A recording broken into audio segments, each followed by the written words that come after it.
Patna high court ने राजधानी के राजीव नगर, नेपाली नगर में अतिक्रमण हटाने के मामले पर बड़ा फैसला सुनाते हुए वहां के लोगों को बड़ी राहत दी है। कोर्ट ने प्रशासन द्वारा नेपाली नगर क्षेत्र में मकान तोड़े जाने को अवैध ठहराया, साथ ही अतिक्रमण हटाने की प्रक्रिया को रद्द कर दिया है। कोर्ट ने इस मामले पर निर्णय देते हुए कहा कि जिन लोगों के मकानों को गैर कानूनी तरीके से तोड़ा गया है, उन्हें 5-5 लाख रुपए मुआवजा देने का निर्देश राज्य सरकार को दिया है। कोर्ट ने साफ किया है कि अगर क्षतिपूर्ति की राशि अधिक हो तो उस पर विचार कर देना होगा। कोर्ट ने यह भी कहा है कि जिनका मकान 2018 के बाद बना है, उन सभी मामलों में दीघा लैंड सेटलमेंट एक्ट के तहत विचार करने का निर्देश दिया गया था। कोर्ट ने कहा था कि यह बहुत आश्चर्य की बात है कि इनके रहते हुए इस क्षेत्र में इतने बड़े पैमाने पर नियमों का उल्लंघन कर मकान बना लिए गए, और इस मामले पर कोर्ट द्वारा सभी पक्षों को सुनने के बाद निर्णय 17 नवंबर 2022 को सुरक्षित रखा था। आज पटना उच्च न्यायालय द्वारा राजीव नगर, नेपाली नगर में किए गए अतिक्रमण मामले में एक ऐतिहासिक निर्णय आया है। हाईकोर्ट ने अतिक्रमणवाद के दोनों आदेशों को क्वैश कर दिया और अतिक्रमणवाद के आदेश के आधार पर जो डिमोलिशन प्रोसेस जिला प्रशासन द्वारा चलाया गया था, उसको उच्च न्यायालय ने अवैध डिक्लेयर किया है। इसके अलावा उच्च न्यायालय ने यह भी निर्णय किया है कि 31/5/2018 के पहले जो भी लोग उस क्षेत्र में बसे हुए हैं, उनको दीघा सेटलमेंट एक्ट और दीघा सेटलमेंट स्कीम के तहत जो सुविधाएं और लाभ मिलने चाहिए वो उनको दिया जाए। तमाम जानकारी के लिए मरगूब आलम हमारे साथ न्यूज रूम से बने हुए हैं। मरगूब, हाईकोर्ट ने राजीव नगर, नेपाली नगर में अतिक्रमण हटाने के मामले पर लोगों के हित में बड़ा फैसला सुनाया है। कैसे देखते हैं आप इस फैसले को? देखिए, बड़ी राहत है राजीव नगर के, नेपाली नगर के लोगों के लिए जी।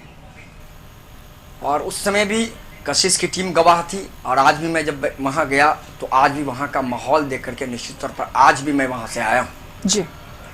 उस समय जो हालात थे निश्चित, चारों तरफ से मीडिया कर्मियों पर, पुलिस कर्मियों पर पथराव हो रहा था, पुलिस आंसू गैस के गोले छोड़ रही थी, महिलाओं से झड़प हो रहा था, लाठीचार्ज हो रहा था जी। अंततः जब हालात बहुत खराब हुए तो वहां के कुछ लोग पटना हाईकोर्ट गए और माननीय न्यायालय ने उस समय अतिक्रमण हटाओ अभियान को स्टे कर दिया था, और उसके बाद लगातार दोनों पक्ष की तरफ से बहस हुई। 17 नवंबर 2022 को माननीय उच्च न्यायालय ने इस पर पूरी तरीके से फैसला सुरक्षित रख लिया, और आज माननीय न्यायाधीश संजीव कुमार की खंडपीठ ने जी सीधे तौर पर 4 महत्वपूर्ण निर्देश दिए। पहला, कि जो निर्णय लिया गया था उसे सेट असाइड किया जाता, स्क्वेश कर दिया गया पूरी तरीके से। अतिक्रमण हटाओ अभियान को पूरी तरह रद्द कर दिया गया। दूसरा, 5-5 लाख रुपए जिन लोगों के मकान टूटे हैं उन्हें मुआवजा राज्य सरकार दे, लेकिन उसमें यह क्लॉज जोड़ दिया गया कि अगर यह मुआवजा ज्यादा है तो राज्य सरकार इसको लेकर के विचार कर सकती है या इसे लेकर के माननीय उच्च न्यायालय आ सकती है। तीसरा, यह कहा गया कि यह बड़ा आश्चर्य की बात है कि बिहार आवास बोर्ड के अधिकारियों के रहते, चूंकि वहां प्रशासक IAS होते हैं, उनके रहते हुए इतनी बड़ी संख्या में लोगों ने मकान बना लिया, तो कैसे बना लिया, आखिर ये एक बहुत ही जांच का विषय हो सकता है। और अब देखिए कि वहां जब आज कशिश की टीम पहुंची तो लोग यही कह रहे थे कि आज हमारे लिए होली भी है, दीपावली भी है, ईद भी है।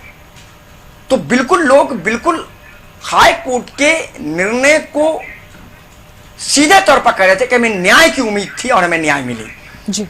और महिलाओं ने कहा कि कल वो बाबा के दरबार जा रही हैं और बाबा के दरबार में वहां वो पूजा करके आएंगे। अब समझिए कितनी खुशी है उनमें जी।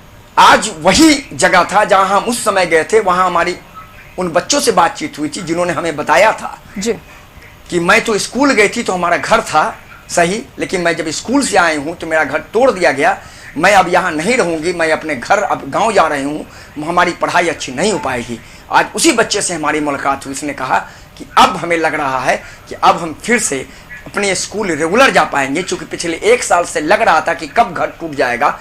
समझिए इस पूरे मनोदशा को। आज बातचीत करते करते लोगों ने कहा कि उस दिन जब हम आपसे बात कर रहे थे तो हमें गम का आंसू था, लेकिन आज हमारे खुशी के आंसू निकल रहे हैं। तो ये राहत है निश्चित तौर पर अब आने वाले दिनों में ये देखना है कि राज्य सरकार इस पर अगला कदम क्या उठाती है, ये इस पर निर्भर है। लेकिन तत्काल नेपाली नगर के हजारों लोगों के लिए बिल्कुल माननीय उच्च न्यायालय ने एक बड़ी राहत दी है। बिल्कुल मरगूब, वहाँ के लोगों के लिए हाईकोर्ट ने बहुत बड़ी राहत दी है। हालांकि देखने वाली बात होगी कि आगे क्या कुछ होता है। फिलहाल शुक्रिया मरगूब आपका इन तमाम जानकारियों के लिए।